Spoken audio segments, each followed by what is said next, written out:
And hello. Good morning, and welcome to the show with no name. Alternative Wednesday show. My name is Alan Simonton. I'm Michelle Ozymy. I'm your lovely co-host and wife, since you didn't say that part. Well, I just wanted to make sure I was coming back around to that. Okay. So thank you for holding me accountable. You're welcome. I'm a coach. That's what I do. Yes, you are a coach, and you're all about it. Yes. I get lots of coaching. So welcome to our show that still has no name until we have a branding appointment. Right. But we are Alan and Michelle, and we are coaches, realtors. He's an artist. And we are married and living life, loving life. We're empty. We just became empty nesters. Yes. But yeah, we're a married couple. We don't know what we realtors, but we're. I don't know why, but we choose to do hard things. We do choose to do hard things. So we're also realtors, and we are with the amazing Keller Williams, Dallas Preston Road office. That's right, in the Go Network. That's right. We were independent brokers, and we recently joined Keller Williams, and we're here to talk about all things brokerage, real estate, coaching, whatever. Oh my gosh. It is a week. We are 1 week from Thanksgiving. Are you excited? Yes, I'm very excited for jellied cranberry. That's. Oh my gosh. We're doing a potluck at our office today, and I would have brought 3 cans. It's disgusting. If I would have been allowed. It's disgusting. Old school can opener. Anyone watching, do any of you eat that nasty stuff? Now, I will say. Do not besmirch. I know. I won't besmirch it. Besmirch the jellied cranberry. It can't have the whole cranberries in it. No, it's the one that like slides out and you just leave it standing. And my mother, that's the first thing she bought for Thanksgiving dinner was your jellied cranberry. And she makes me deviled eggs. She made me a fantastic chocolate pie with meringue that she had to learn how to make. I'm her favorite daughter. You really are. You really are. I'm such a disappointment. She loves you so much. It's ridiculous. No, she just loves me because she doesn't, like me. No, that means that I've taken you off of her hands. That's fair. Sort of. But we love you, Granny. We do. She's not watching. She doesn't know how to work Facebook. Yeah, so we as a married couple also work together.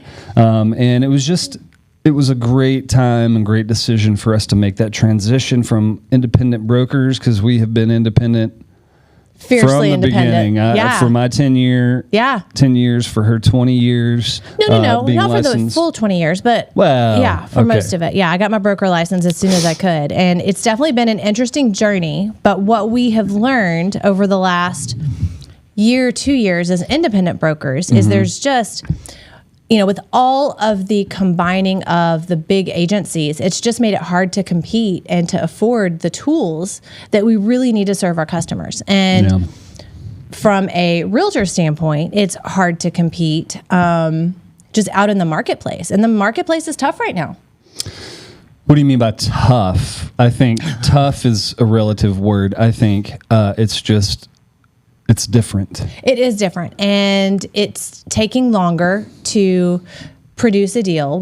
Buyers and sellers are struggling with interest rates, with the economy, with just the nature of what's going on in our world today. So having the tools behind you that we're able to obtain. And the support. We have experienced something that we never have and that we thought wouldn't necessarily benefit us, but it's culture. Being around a group of successful and new realtors and mid-career realtors it's been a lot of fun. It's so encouraging to know that there are other people that we can finally connect with on a level of not competition. Yeah, so I think it's huge. Coming from a place of encouraging each other. And that's what we've learned at the Go Network is that, if anything, it is knowledge-driven, and the culture is it's doing right by us. Well, I think what we've learned and what I express in my coaching is more than anything right now, we as realtors need accountability and we need community. So if you don't have that, you need to find that, whether it's in coaching, which you can find at michelleozymy.com, or it's with your brokerage community. And that's really important right now because especially as we go into these last, are we down to like 40 days left in the year?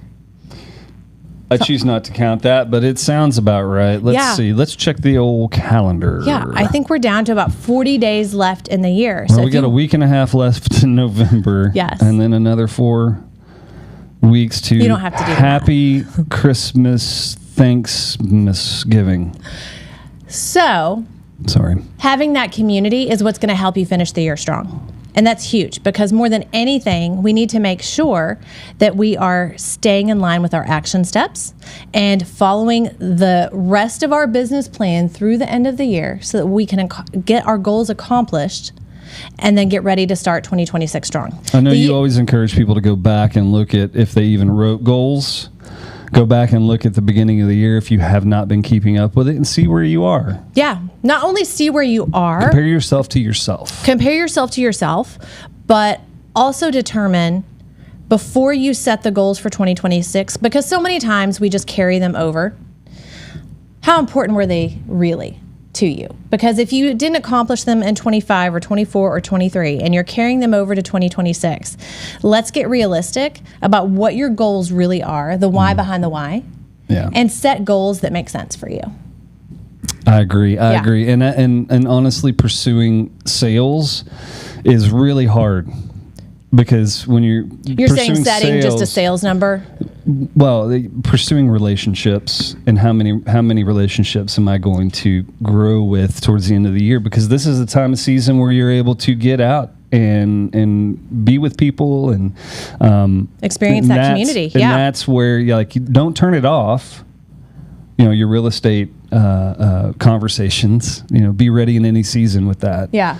But I think if you haven't gotten to your goals, you need to start now prepping for that. But it also, did you shoot over the moon, right? Like you just made it big and audacious and it made it too scary. This is true. So if you 24 transactions is your goal and you did 8. Maybe you were stretching it a little bit. There's a disconnect there that needs to be addressed. Well, that's okay. And that's okay. Well, the disconnect is typically in the action steps, in the daily activities that you're doing. I have a quote. Gary Keller said, "Until my one thing is done, everything else is just a distraction." So I can't have 3 things in front of me? No. And your one thing needs to be what is most impactful and driving your business forward. And that's what I'm going to encourage everyone as we go through these last 40 days or so left in the year. What is your one thing that drives your business forward? And can you do that every morning for 30 minutes to an hour? And what will that do for your business in 2026? What do you do in the first half hour besides get that coffee? Because that's what we do. That's our routine. Yeah, but what I'm talking about is like that 9, 10 o'clock time frame, because that's when you need to be making your calls. So what you're saying can't call is people at 6 a.m. Win the morning, win the day. I am. That's good. Yeah. Thank you. Yes, because it's too easy to get distracted. It's too easy to go to, all the different Christmas parties and all the fun things. And we want to do that. We want to celebrate. Yeah. But we can do both. So if you find yourself like me, starting your day off with social media, make it useful. Look at your insights. Look at, what you've been posting. Look at what they're telling you to post. Just study that up instead of getting completely locked into just scrolling through, which is fine too, because that's going to be a part of your experience. Learn from that. Take it as not just slow rolling into the day. At least that's something that I do. Yeah, no, I think that's good. My marketing, and I can look at that. Then I can plan for my calls. So I like that. From what time? From typically 9 to 10 or 10 to 11 is the best time. And that's when you lock into making your texts and calls? Yes, I think that is the best time, because then it gives you the rest of the day to go about whatever you're going to do, whatever distractions you're going to get involved with. But people are going to be returning your calls, returning your text messages, and you'll return those as the day goes on. Tell me a little bit about scheduling. This is very important, I think, through November and December. 100%. Because y'all have things that are already set in stone, locked in. If you're doing Thanksgiving, Christmas, and New Year's, and you have events around that. Kids coming home from school. You plan around those things because those are immovable objects. Yes. Don't not show up for Christmas and Christmas Eve with your family, realtor friends. I know somebody's going to want to look at a house, but they're not going to buy it on Christmas Eve. They're not. I mean, they may buy it 26, 27, 28, 29, 30, 31st. That's a little different. I will work on New Year's Eve. Okay, so let's go back. We're a week. We haven't really talked about gratitude. So we are a week. Oh, gratitude. Yeah. Yes, because it's Thanksgiving season. Yes. I'm thankful for you. Oh, that's sweet. Thank you. That's it. That's all I got to say. Oh, brownie points. I was actually wanting to get some donuts. I know you do. Oh. That's one of your favorite things about StudioUSA is that it's Rick over Davis, a donut. And then donuts. And then it's Austin, and then it's donut. We haven't made them laugh yet today. They're very quiet. I know. We're not being very funny. But we do want to say thank you to StudioUSA, Rick Davis producing, and we got Austin making over here. Us look good. Technical directing. Gave a thumbs up over there. We do look good. So continue with whatever you were talking about. So, I was talking about gratitude. There he is. We got it. Yay! I was talking about gratitude. And I thought it was interesting that Dr. Mark Hyman, he's one of the leading functional medicine doctors. Highly quoted. Really cool dude. But one of the something he talked about in an article last week is how much true gratitude impacts your overall health. From things like, obviously, we talk about gratitude and it can impact your mental health, the brain fog, depression, those types of things. But even more so, it can affect your physical health. Like there have been statistics that have shown that people who practice gratitude are less likely to develop cancer and things like that. Now, I don't know how it correlates. I don't understand the science behind it. It's mind and body. But it's mind and body. If you think you're sick, you're probably going to be sick. Yeah. Oh, well, that's true. Oh, yes. Yes. Like you. You were dying the other day, and look at you. You made it through. Made it, guys. You made it through. I had the man flu. You did. Yeah, it was bad. It was for like 2 hours. You didn't hear nothing but. It's so true. You're the worst. I know. I'm big baby. You're grinning. I'm big baby because you're such a brat. It's ridiculous. That's why I'm so grateful for you, Michelle, because you helped me so much. Yeah. You left. I did just leave. Left me in my misery. I did. It's the best I could do. I was over You it. had a schedule to keep, and you were keeping it. Your misery was not on my schedule. No. So practicing gratitude is so important for your overall health. So those of us who deal with being, I don't know if you like the term, neurodivergent, or we work with ADHD, severe depression, and many other diagnoses. So many. For those of us that it's so hard sometimes to have gratitude for anything because we feel the shame of not accomplishing something or not being who we want to be, not being able to show up. So doing a gratitude, at least for one thing, okay, I'm grateful for, even just having something in your hand that you appreciate. That helps to kind of switch that mind and body. And it gets you up out of your chair and it gets you engaging. Yeah. Once you start practicing that. It is a practice, as you know, that working through these things. You got to come out of the fog, and that's easier said than done, but it's also good to have a good support crew. That's where to have your community meds and coaching. locked in, a good balance of meds. So don't be ashamed if you need that. Good therapy. Yes. But gratitude. I'm grateful for those things. Yes. And I actually I'm grateful for my weird brain. You are a weird brain. But actually something that's very helpful in gratitude practice that I think it's Ninja Selling recommends this. Mm-hmm. It's a coaching program. But what they talk about is for people who aren't really big journalers, just journal on a daily basis. And at the end of the day, write down something you're grateful for that happened that day and what you're excited about for the next day. And I think that's a great way to get into a good gratitude practice. Instead of making it, complicated and extensive, just what are you grateful for that happened today and what are you excited about for the next day? And if you're keeping a calendar, you'll know what your day looks like and you'll have something to look forward to. Yeah, it takes the anxiety. Try to structure your day. Yeah.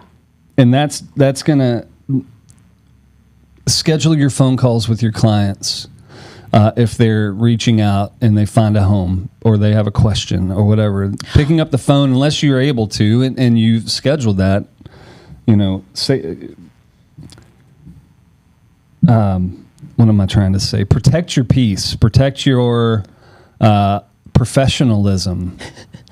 Well, and I think that's why. Because we don't necessarily show up the best when we what's going on now? Well, but that's why it's so important to schedule your week in advance so that you have all of those things planned out and you're not thrown when you get those crazy phone calls. So, no, that's crucial. Super crucial. Yeah, like we plan to be here. Yeah, we do. Every week. So, well, every other week turns into every week. Thank you. Thank you. Eventually, we'll plan to have a name for the show. If you have any suggestions, we'll probably not take them. But if you have some, just pop them into the comments, and we'll give you a thumbs up or down. But support would be fantastic.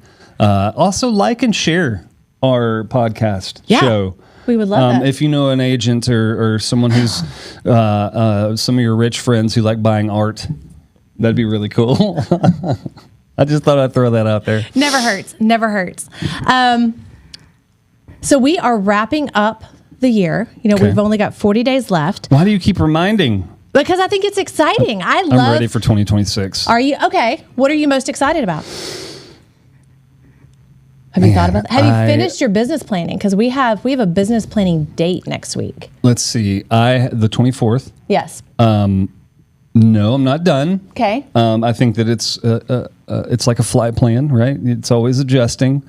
But I'm about to plug in what we talked about for our daily action items, for our yearly goals, for transactions, for the monetary, for our other businesses. Yeah, that's exciting. Getting that. And then popping it into ChatGPT to encapsulate, to annotate. Yeah. I like using big words like that. It actually helps in chat. That's a great prompt, by the way. We went to a great ChatGPT class yesterday. Yeah. AI class, actually. Matt Templeton. Shout out to him. Keller Williams Urban. He did a great job. Oh, my gosh. A deep dive into some really cool programs. He even said at the end of it, he's like, I think I've shared too much information with you guys, and I hate doing that because it just it was interactive, and it wasn't just all right, use this platform, use that platform. It actually delved deep into how he uses his to run a team. So what was your biggest takeaway from that we could share with our audience? Yeah, so some of the things that I'm doing already were confirmed, like adding links in. So for our show here, I'll take the YouTube link, pop it in, and I'll say, and I'll take the transcript as well and pop that in for good social media posts and how to manage that. So I don't know, that was something that I got good confirmation on. But the using Gemini to unsubscribe from promotional emails in your Gmail. That was cool. Yeah. Whoa. That was interesting. Was it Gemini? It was Gemini, yeah. Well, he was using Gemini and then the Comet. Comet browser. That's right. Comet browser gave it permission. And in real time, we were watching it, and it was unsubscribing. It did ask on some of them, and that was because I've got so much.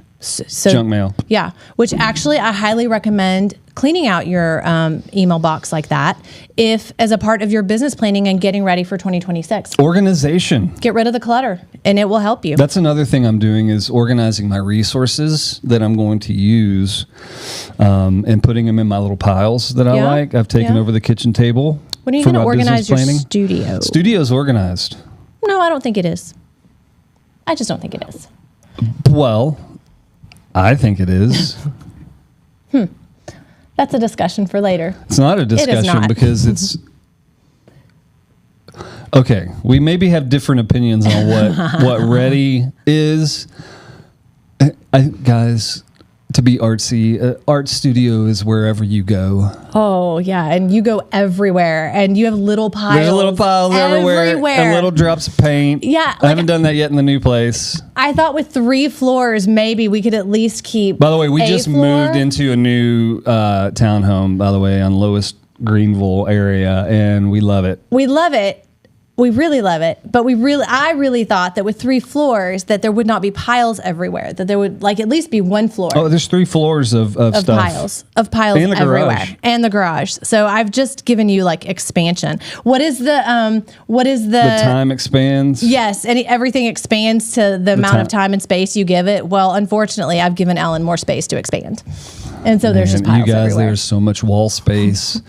There is lighting. Artist dream. And it also helps us to understand that lock and leave lifestyle, that investment, because we're in a townhome. Yeah. And surrounded by other investors and people who are purchasing those and all that. So that's a really cool thing. What we're finding is a different niche for us to step into, which I think. So that's something that you could drill down on as well, get on your niche, right? Yeah, it's very, very important that as you go into 2026, you understand what your niche is, who you're reaching out to. Instead of trying to expand to such a broad group of people, find your people, find your community from a business perspective, and that's who you need to be concentrating on in 2026 instead of just throwing such a wide net. I highly recommend breaking down and seeing what age groups. So for me, it's 35 to 64. And then I start breaking down, okay, who looks like they're going to potentially purchase a home, who would have that equity, and then I target those for specific needs in real estate. Yeah. I mean, the first thing you need to do is dig into your sphere. See who in your sphere it looks like they would be likely to buy or sell. Who would you, just as an example, give me like 3 examples of who your sphere might be? What do you mean who? Like what's your sphere? Because somebody might not know what their sphere is. Okay, so your sphere of influence are the people that are in your database, and it's the people that your friends, your family. Okay, maybe not your family. Maybe family. And the people that you've helped buy and sell homes. It's the people that you're connected to. Your hairdresser, maybe not that weird uncle. Not the weird uncle. Yeah. But your hairdresser, unless he has money. The people you do business with. Just that's your sphere. I mean, that should be the first thing as a new realtor that you're putting together. And then beyond that, it's, you determine who your niche is of people that you're connected to. And that's how you market. That's who you market to. Yeah. So like young families or retirees or, I like that. Yeah. Sphere of influence. So friends, family, neighbors. Yeah. Referral partners. The people you've known for 20 years. Yeah. Your church small group. Those folks. Yeah. That's your sphere of influence. Absolutely. Show up. Be professional. Don't be salesy. Well, and you can anticipate that 6 to 8% of your true sphere is going to buy or sell every year. Oh, so 6 to 8%. If you increase, so if you're adding to your database, that could become exponential. And then when things get tough, you're actually still producing. That's right. Because you're building and nurturing. Absolutely. So let's get our plans together. Get your plans together, which is kind of what we skirted around. Which is better than saying get your together. Yeah. And be grateful. Just take this week to spend time with your family. Get your plan in order for 2026. Be grateful. Find your community. Find your people. And have a very, very happy Thanksgiving. Happy Thanksgiving, y'all. We are so grateful and thankful for you for tuning in. We would love for you guys to check us out. We have many episodes, like 4 of them at least. Many out there.